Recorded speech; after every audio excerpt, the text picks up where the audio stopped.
Hello, welcome to Coach Garrett's Exercise Library, Volume 2. Boat with press. From our boat position, we're just trying to extend along, tailbone up to the top of the heads. We're either doing a unweighted chest press or an overhead press. A little bit harder is going to be more leaned back, again, chest press or overhead press, and then floating the heels will make it significantly harder. You can even do a chest and overhead combination. Low lunge with knee extensions. So getting into a low lunge, from here, we can straighten that front leg, stretching the hamstring, extending through the front of the hip, hamstring. So just going back and forth from a high hip to a lower hip position. We can do this up a little bit, or we could even do it fully upright, just kind of getting into a little bit of stretch in the front, still opening that back of the leg. So full out would be much lower, going for some movement between a low hip and a high hip position, switching sides as needed. Lunge and T-spine opener. So again, hitting a lunge, this can be a higher lunge, squeezing the shoulder blades together, opening up. We can also do that lower, so it's like a book opener plus a lunge, one side and then the other. You could get even lower, you could get higher. People who can't hold a lunge could hold like a warrior or do this more upright. McGill curl up. So McGill curl up is really focused on activating the transverse abdominis. So I always cue breath in, breath out, drawing everything in towards the navel and trying to like ratchet strap the center of the body down. The McGill curl up is done with one leg straight, 1 foot flat on the floor, bringing the chin towards the chest, and then squeezing down here to pulse up and then release. You can do it on a breath cycle, so breath in, exhale, squeeze down, lift, breathing in, and then releasing. Or you can hold it for a little longer. A couple breaths here, or you could do it shorter with a little bit less intention on that really focused activation. Reps on one side, then reps on the other side. Again, holding for longer or shorter as desired.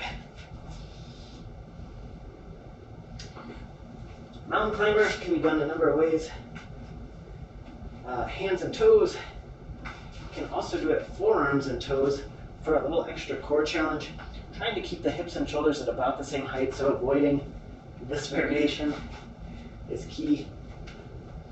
You can even do it knees and forearms, having to come out to the side a little bit more, or a sprinting variation. Again, trying to keep the shoulders and hips at about the same level and relatively still is ideal. You can do it elevated or even standing. Rope climb crunches. So rope climb crunch, you could have feet against the wall, you could have legs bent, or reaching across the body and across the body the other way, much like if you're climbing a rope with your feet heading towards the top of the rope. So again, knees bent can be the same thing. Trying to think about lifting versus just a rotation. So I'm trying to lift versus just twisting to get that one shoulder laid up. Touching the feet would be an added challenge.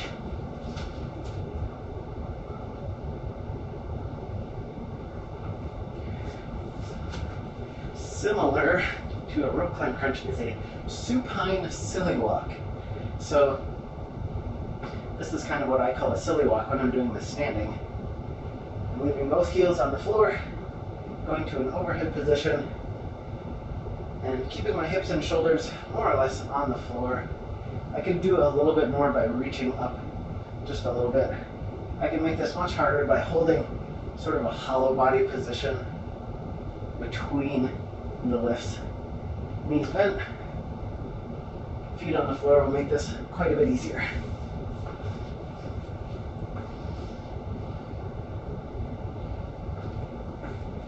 So swimmer, plus some variations here. So swimmer is going to be face down, stretching out long, not lifting very far, and then doing a flutter with the hands and feet. Good alternative is just lifting opposite hand and foot. We're not trying to lift really high and arch the back, rather thinking about almost like a hollow body position, stretching really long first, and then lifting just a little bit, while keeping the center of the body nice and strong. You can even do one hand, one foot, other foot, or go for a little bit and take breaks. Of course, you can do something similar in a bird dog with just single arm, single leg, if people don't like to be down on the floor.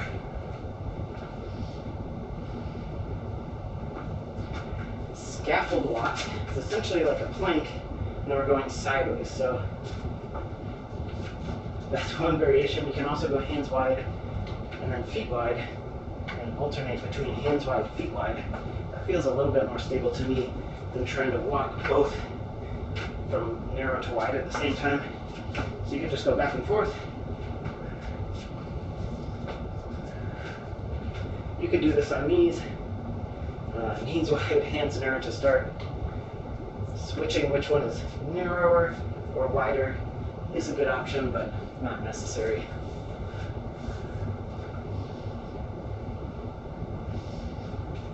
Apple pickers, so just standing nice and tall. We're reaching up one side, stretching heel out through the fingertips, and then the other side.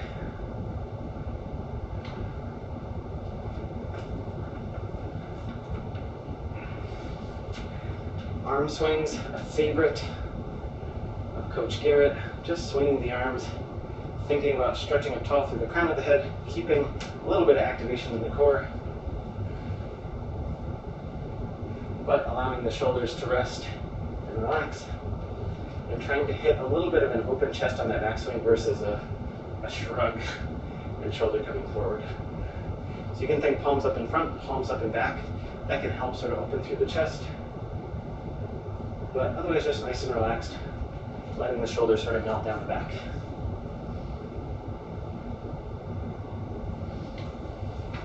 Around the world, wide stance, imagining you're holding onto a giant invisible beach ball, and then just making circles in the air there.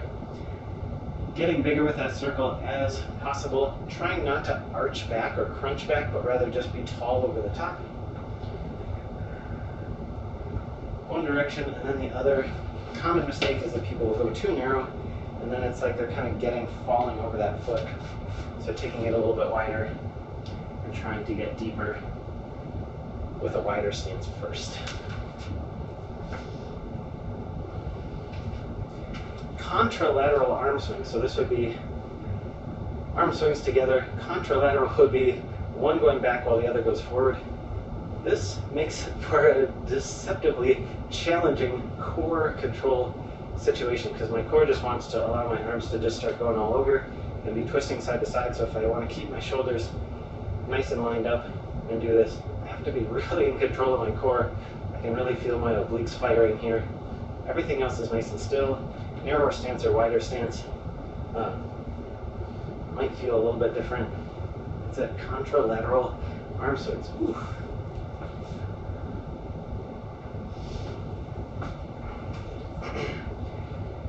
Exhale and swing through, so from that arm swing, going to a breath up, stretching, and then a little exhale, just coming through an easy little chair squat, back up to that stretch, exhale.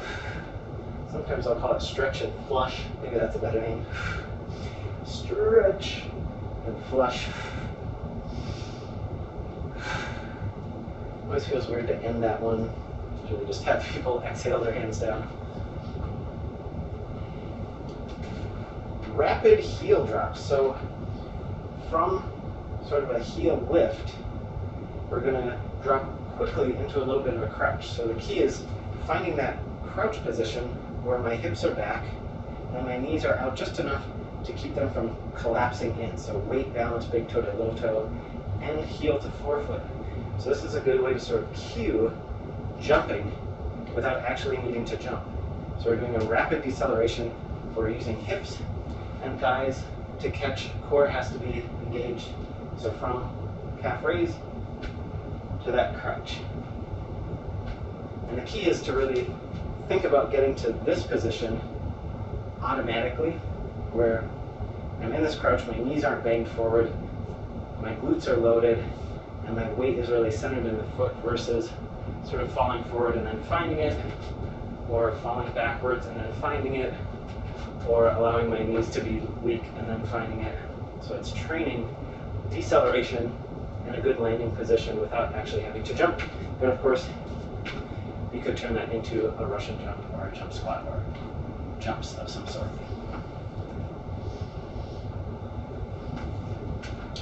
Russian jump. So I'm going to call this a Russian jump. So a squat jump is arms up front and then jumping into the air with the hands going up.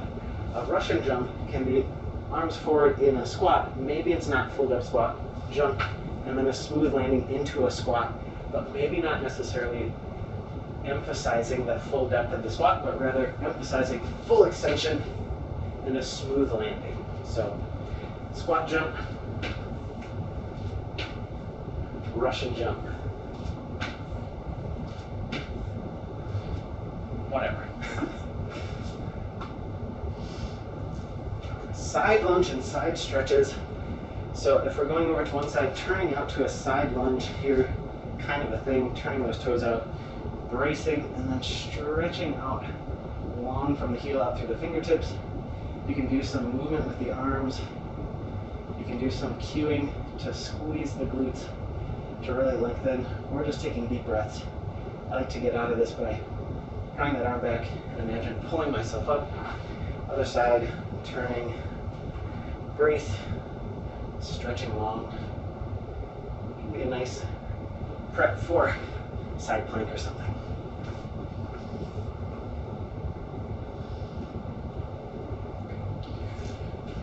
Silly walks. Up here, holding an overhead position, reaching towards my toes or knees. If that straight leg isn't going to work for people, not crunching to get there, not coming up onto the ball of the foot to try to get there, but rather trying to stay centered in my foot, weight in the heel, as well as the ball of the foot, and just reaching towards the toes without losing good posture. So good standing posture is key. Whether or not you touch your toe is irrelevant.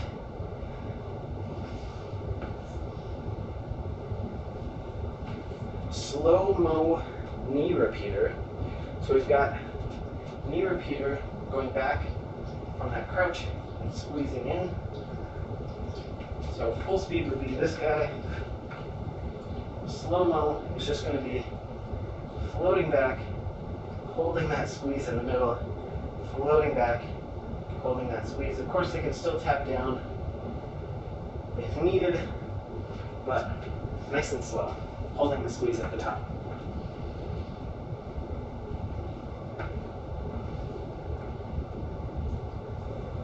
Split squat glides and pulses. So from our split squat position, what I'm calling a split squat glide would be getting about to the middle and then gliding forward and back.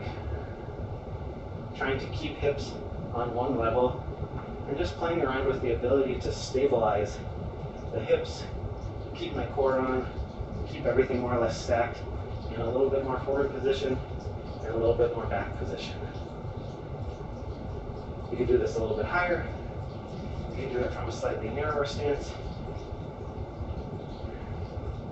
You can do it lower, of course, gliding a little bit forward, a little bit back.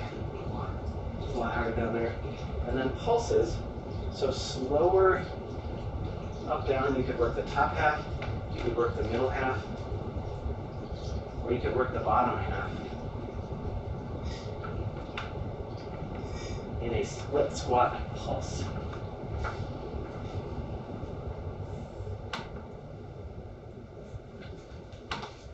Squat hop wide to narrow. So from a wide squat, hopping in to a narrow squat, hopping back out to a wide squat. Alternately, stepping from a narrow squat to a wide squat, narrow squat, wide squat. Hop variation, again, trying to hit full depth on each squat. Squat jump, again, reaching forward, jumping arms overhead at the top, landing smoothly every single time. If it really feels a lot better to squat jump those arms back, great. It's a little bit more like a Russian jump, but we're still trying to land smoothly all the way into full depth squat every time.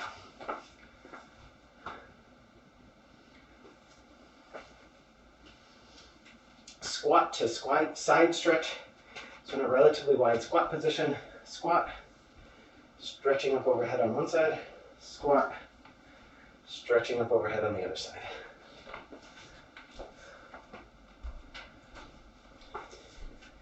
Standing hip hikes. So this can be done just by flexing one foot and trying to lift that heel a little bit off the floor. It's a small movement. Trying not to let the hips come back or let the chest come forward, but rather keep everything in alignment and just a little movement. A little bit easier for more range of motion is holding a bent knee, lowering and then lifting. Of course, you could do all these variations supported. We don't need it to be a huge range of motion here where we're collapsing, but rather it can be just from neutral, lift, back to neutral, lift. Slow with control through the midsection is ideal. Hip hike.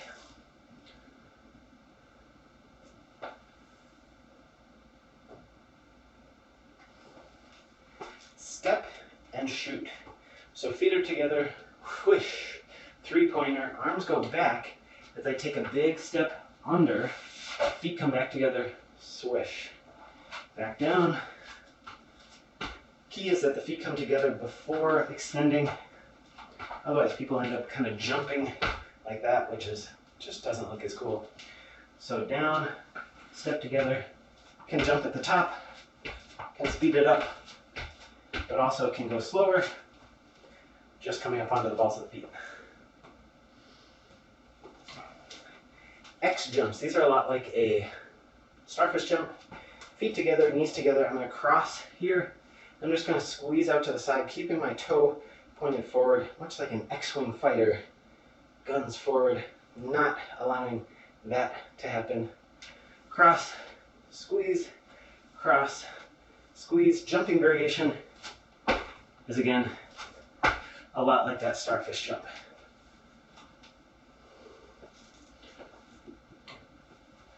Overhead circles, so packing the shoulders down the back, stretching long through the top of the head, keeping all this nice and solid.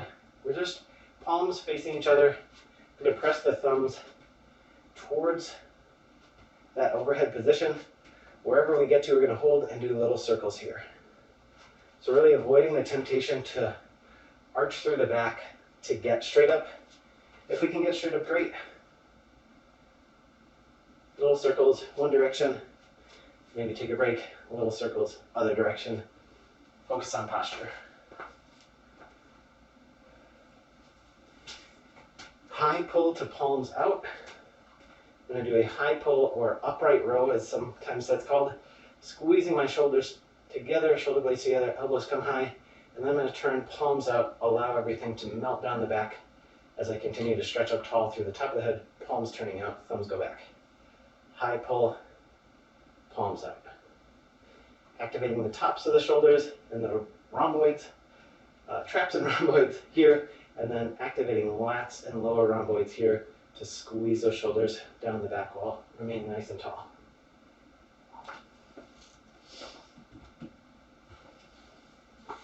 Bent over reverse fly with a single arm option. So nice strong good morning into that bent over position. Reverse fly would be both arms going out, squeezing at the top. I like to offer a single arm option where only one arm is coming out at a time. Really challenging rotational stability. If people have weights, they can pass the weight from one arm to the other and still ghost arm with that other side. See, I'm passing an imaginary weight here. That can be a fun challenge. Otherwise, just one arm at a time. Of course, this arm makes me want to sort of go like this, so I have to fight that. Trying to have back pretty close to parallel to the floor. And a favorite of fitness professionals the world around, wood choppers. So, weight or no weight, I have my choppers here. I'm just going to be chopping across the body. You could also call these hay balers, like I'm throwing something over one shoulder. The effect is going to be mostly the same. We're just working on stabilizing against that rotation. So this is the temptation. But we're just doing this, adding this squat. Again, trying not to allow ourselves to rotate, but stay pretty stable in the center while swinging the arms one side and then the other side.